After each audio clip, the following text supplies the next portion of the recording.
He went to bed at 10:30 on a Tuesday night and never woke up. His wife found him at 6 o'clock in the morning, still on his side of the bed. No sign of struggle, no cry for help, no warning. He was 61 years old. He had passed a physical 3 months earlier. His doctor told him his heart looked fine. And it was fine. Right up until it wasn't. Because what killed him did not happen in a hospital. It did not happen on a treadmill or under stress. It happened in the dark, in the quiet, in the hours that most people assume are the safest of the entire day. Sleep. The one thing every doctor tells you to get more of. And here is the verdict you need to hear right now. Sleep did not kill him. What he did before sleep did. And if you are doing the same things tonight, you are in the same danger. It takes 5 seconds to subscribe to this channel. We are working toward 500,000 subscribers who understand that the healthcare system generates revenue from visits, procedures, and prescriptions, not from patients who solve their problems at home with correct information. There is no billing code for what I am about to tell you. No clinic is going to walk you through this. What I am about to say, no one in a waiting room is ever going to whisper to you. Picture it. It is 11 o'clock at night. The house is quiet. You are lying in bed and something is not right. Your heart is not racing exactly, but it feels heavy, thick, like it is working harder than it should for a person who is just lying still. Your chest is not in pain. It is more like a pressure, a fullness that you cannot quite explain. So you tell yourself it is probably nothing. You roll over, you try to breathe through it. Maybe you took something for your blood pressure earlier and you think that should be handling it. Maybe you had a big dinner and you are blaming the food. Maybe you are thinking about what you have to do tomorrow and you assume the stress is the problem. And then, somewhere around 2 o'clock or 3 o'clock in the morning, your body stops compensating. Your blood thickens. The pressure inside your arteries rises. A small clot that has been sitting quietly in a narrowed vessel finally breaks free. And you never feel it happen. I have seen this in the eyes of hundreds of patients who came to me not because they felt a heart attack coming, but because a loved one never woke up and they want to know why. Almost every one of them says the same thing. We thought he was just tired. We thought he was sleeping deeply. We had no idea. Let me be direct with you. The idea that nighttime is a safe period for your cardiovascular system is a lie. It is a dangerous illusion, and it needs to be shattered right now. Most people believe that if their heart attack risk is elevated, they will feel it. They will get chest pain. They will feel breathless. They will have some kind of warning.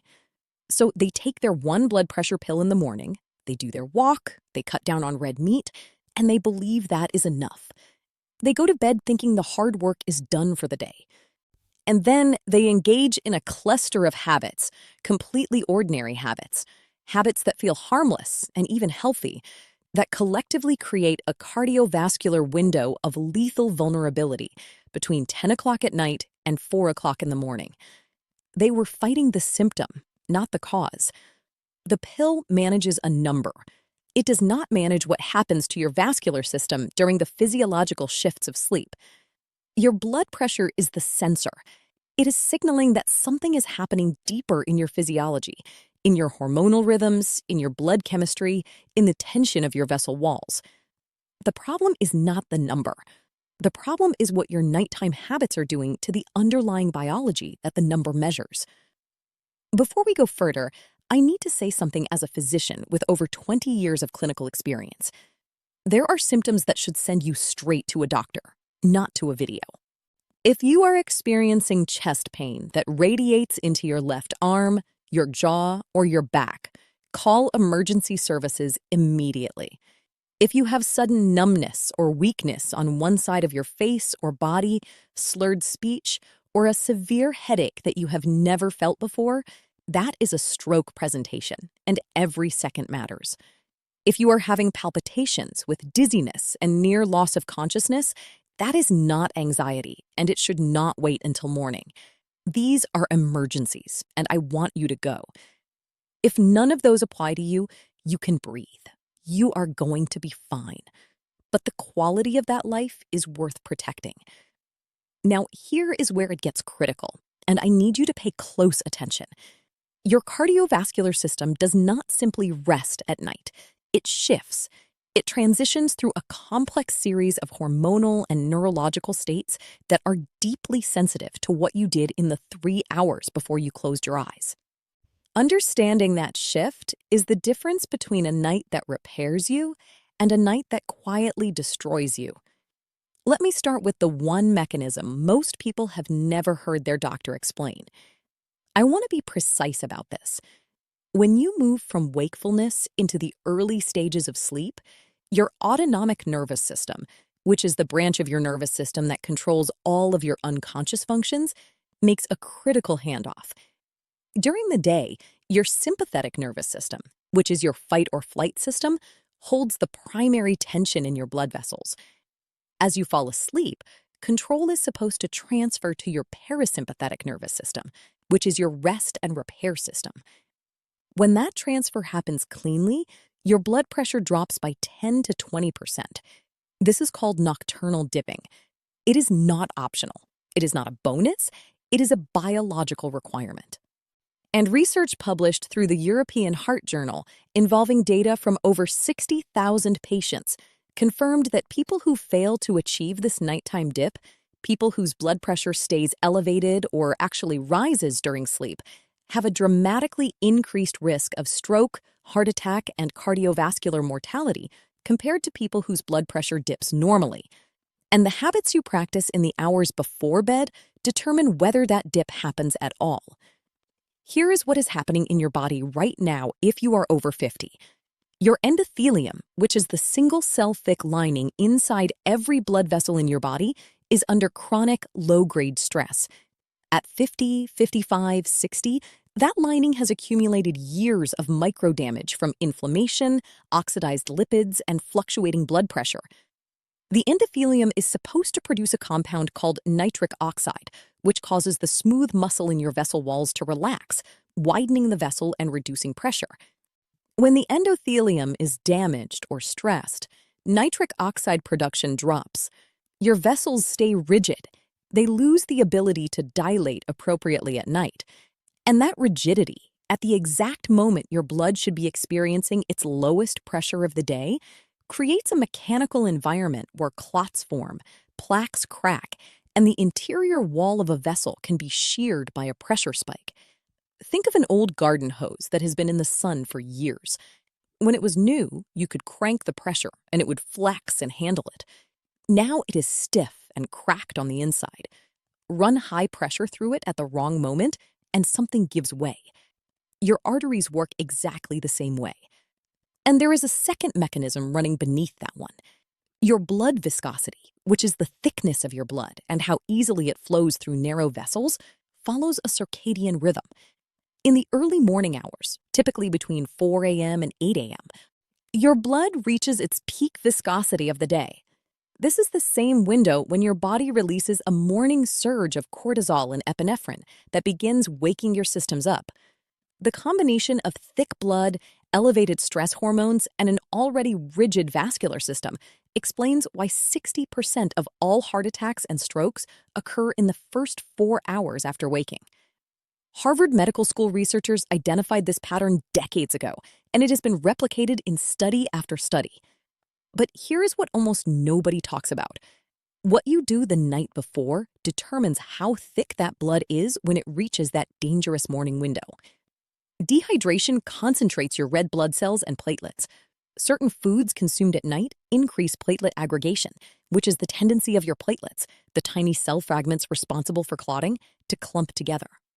And specific habits raise your cortisol baseline before you even fall asleep, ensuring that the morning spike hits a system that is already running at high alert.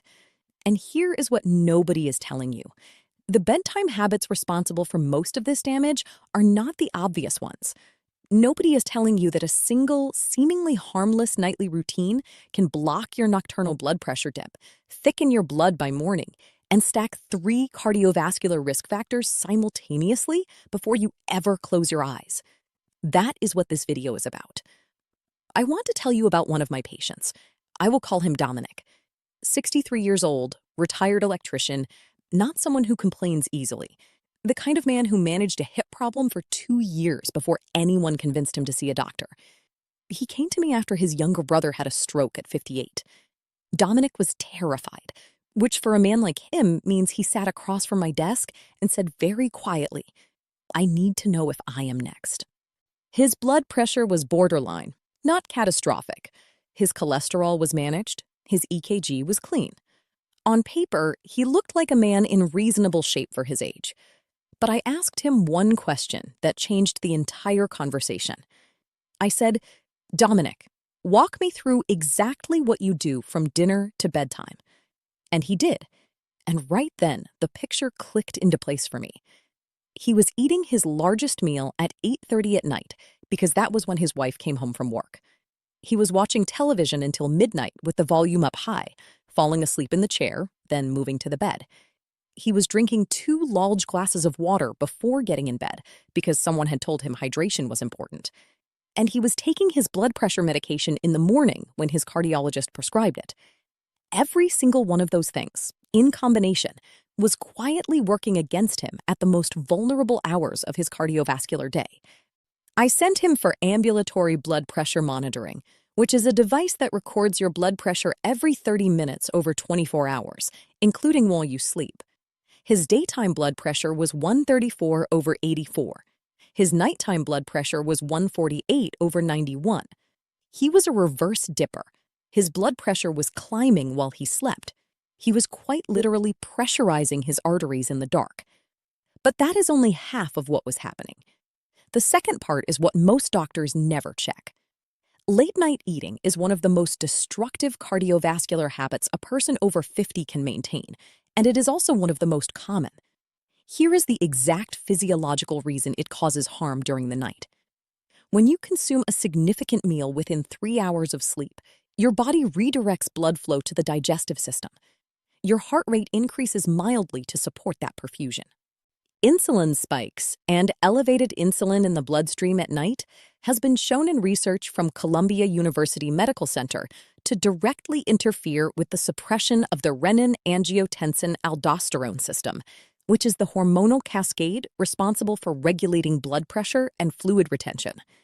When that system stays activated at night, your blood pressure does not dip. Your kidneys retain more sodium. Your blood volume stays elevated. And your heart never gets the mechanical rest it is supposed to receive between midnight and 4 a.m.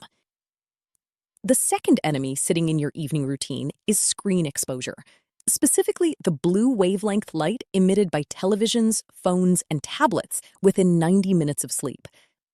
Most people understand vaguely that blue light affects sleep quality. What most people do not understand is the exact hormonal reason it affects their heart. Blue light at night suppresses melatonin production in the pineal gland. Melatonin is not only a sleep hormone. Research from the University of Texas Health Science Center identified melatonin as a direct cardiovascular protector.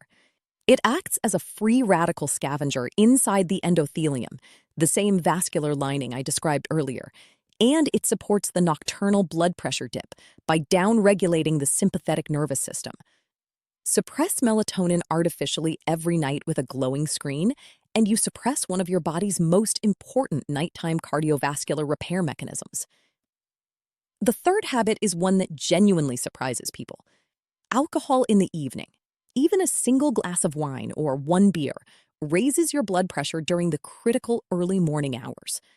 Many people report that alcohol helps them fall asleep, and it does. It sedates the nervous system initially. But as alcohol is metabolized, typically 3 to 4 hours after consumption, it triggers a rebound activation of the sympathetic nervous system.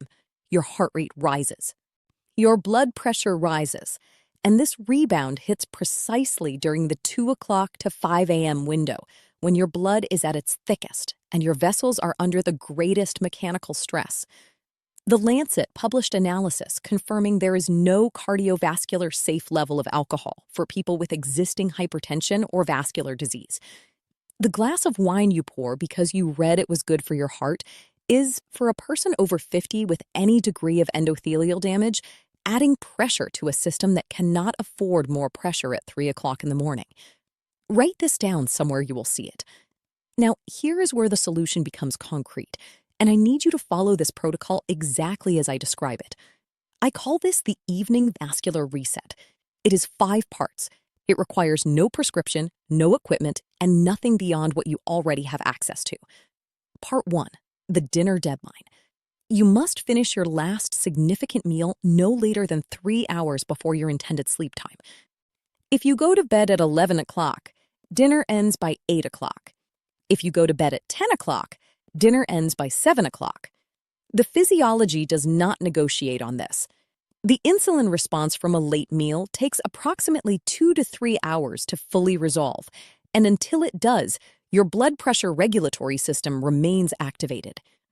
If you are genuinely hungry after the cutoff, a small handful of walnuts or a few stalks of celery will not trigger a significant insulin response and will not disrupt your nocturnal dip.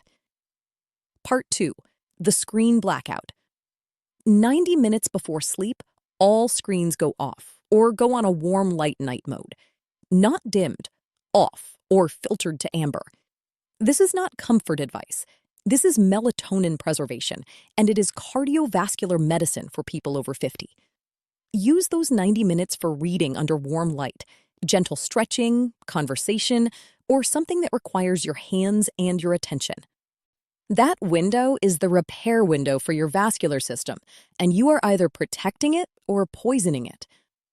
Part 3, the magnesium intervention. Magnesium glycinate at a dose of 200 to 400 milligrams taken 60 minutes before bed has been studied extensively for its role in vascular smooth muscle relaxation. Magnesium acts on calcium channels in your vessel walls, causing them to dilate.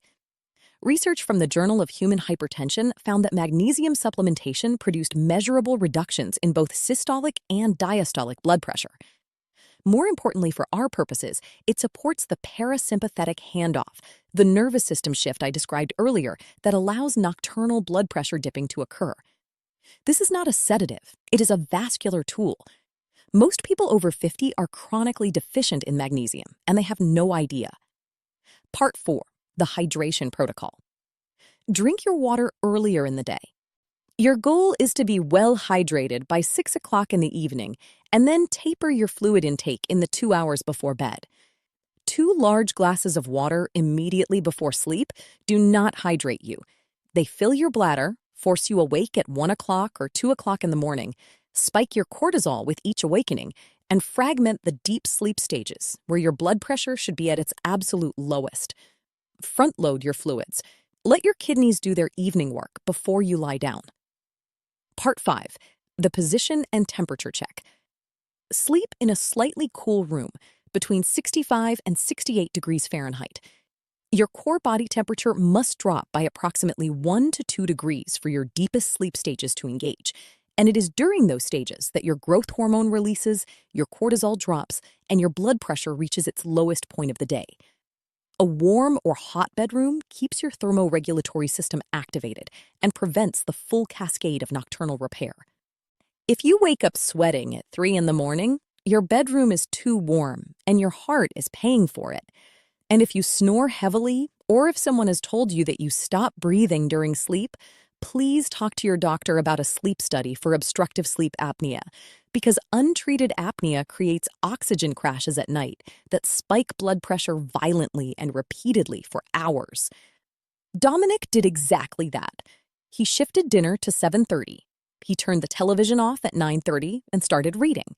He added magnesium glycinate at 9 p.m. He stopped drinking large quantities of fluid after 7 p.m., and he asked his cardiologist review the timing of his blood pressure medication. 1 week later, he came back and said quietly, almost not believing himself, "I am sleeping through the night."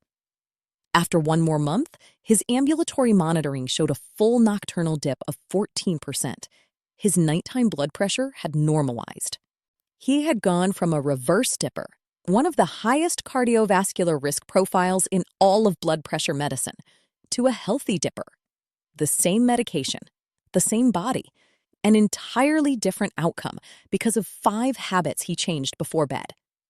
How old are you? Write it in the comments right now. I want to see which age group makes up the majority of our viewers, because it will directly shape what I cover in future videos. Here is exactly what to do after watching this. Step 1. Set a dinner cutoff alarm on your phone tonight and honor it. Step 2. Turn screens off or switch to warm amber light 90 minutes before bed, starting tonight, not tomorrow night, tonight. Step 3. Speak to your pharmacist or your physician about magnesium glycinate if you are not already taking it, and mention your blood pressure specifically.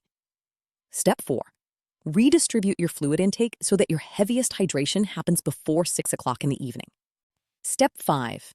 If you snore or if anyone has ever told you that you stop breathing while you sleep, request a referral for a sleep study.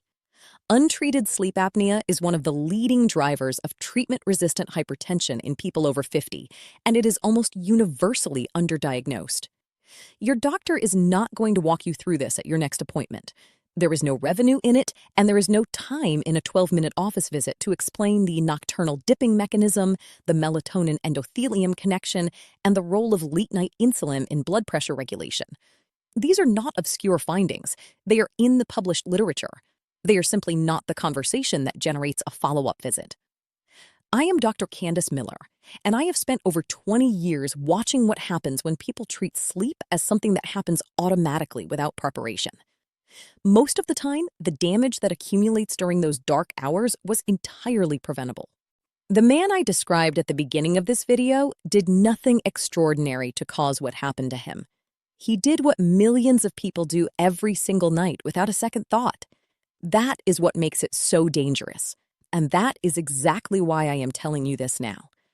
The protocol I just described requires no prescription, no procedure, and no money beyond a bottle of magnesium glycinate that costs less than $12 at any pharmacy. It requires only the understanding of how your body actually functions between 10 o'clock at night and 6 o'clock in the morning, and the discipline to use that understanding before the window closes. Subscribe to Dr. Candace, hit the like button, and help us reach 500,000 subscribers. Every person who subscribes makes it more likely that the next person who needs this information actually finds it before something happens that cannot be undone. This video is for educational purposes only and does not constitute medical advice. Always consult a qualified healthcare provider before making changes to your health routine, particularly if you are currently taking blood pressure medication or have a diagnosed cardiovascular condition.